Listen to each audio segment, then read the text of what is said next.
چاند رات شریعت اسلامیہ میں لیلۃ الجائزہ کہلاتی ہے، اور اللہ تعالیٰ جل شانہ بندوں کو اس رات نوازتا ہے کہ پورا مہینہ تم نے روزے رکھے اور اب میں تمہیں اس کا صلہ عطا کروں گا۔ اور لیلۃ الجائزہ میں اللہ عیدی عطا کرتا ہے، اور بندوں کو وہ عطا کرتا ہے جو وہ سوچ بھی نہیں سکتے کہ ہمارا مالک ہمیں کیا کیا عطا کرتا ہے۔ ہر شخص جو عیدی دیتا ہے وہ اپنی طاقت کے مطابق دیتا ہے نا۔ آپ کو بھی بچپن میں عیدی ملتی رہی ہوگی، اب بھی ملتی ہوگی، تو کوئی 10 روپے، کوئی 20 روپے، کوئی 50 روپے، لیکن کوئی ایسا بھی ہوتا ہے کہ جس کے پاس فراوانیاں ہوتی ہیں تو پھر اس کی عیدی تو اس کی عیدی ہوتی ہے۔ تو ہر شخص اپنی کیپیسٹی کے مطابق ہی عیدی دیتا ہے نا۔ تو یار جب ایک عام آدمی 10-20 روپے دے دیتا ہے، لیکن جس کو اللہ نے بڑا نوازا ہو تو وہ پھر 500 روپے کا نوٹ آپ کو دیتا ہے کہ جناب یہ عیدی ہے آپ کی، تو پھر اللہ کتنی عیدی دیتا ہوگا، وہ کتنی کرم نوازیاں فرماتا ہوگا۔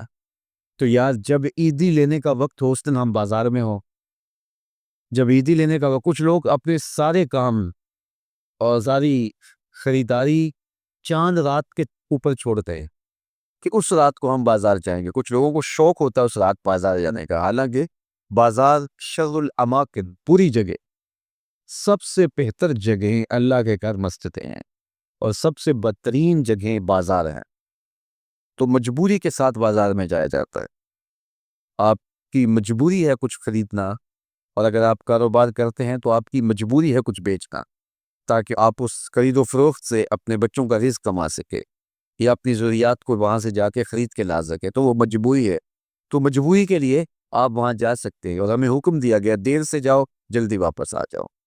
مسجد میں حکم دیا گیا ہے جلدی جاؤ دیر سے واپس آؤ، اور ہمیں پتہ ہے کہ چاند رات کو رش کتنا ہوتا ہے، اور ہم اسی وقت کے لیے سارے کام چھوڑے ہوں جبکہ کندھے سے کندھا چھو رہا ہوتا ہے، اور مرد و زد کا اختلاط بھی وہاں ہوتا ہے۔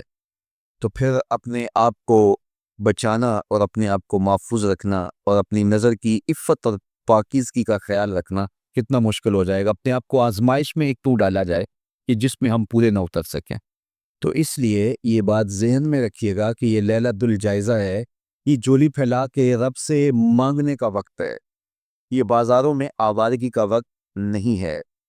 تو یہ رات بھی ہماری اللہ کے حضور عبادت میں گزرنی چاہیے، ذکر و فکر میں گزرنی چاہیے، یاد الہی میں گزرنی چاہیے۔ تو لیلۃ الجائزہ کو کبھی ضائع نہ کیجیے، اور اس رات کو برباد نہ کیجیے۔ سارے مہینے کی محنت آپ نے جو کی، اب اس کا صلہ لینے کا وقت ہے، اب عیدی لینے کا وقت ہے۔ تو عیدی لیجیے اپنے رب سے، چولیاں پھیلا پھیلا کے لیجیے، اس سے خیرات مانگیے، اس کی کرم نوازیاں اور اس کی رحمتیں تمہارے اوپر برسیں گی، تو ان کو اپنے دامن میں سمو لیجیے۔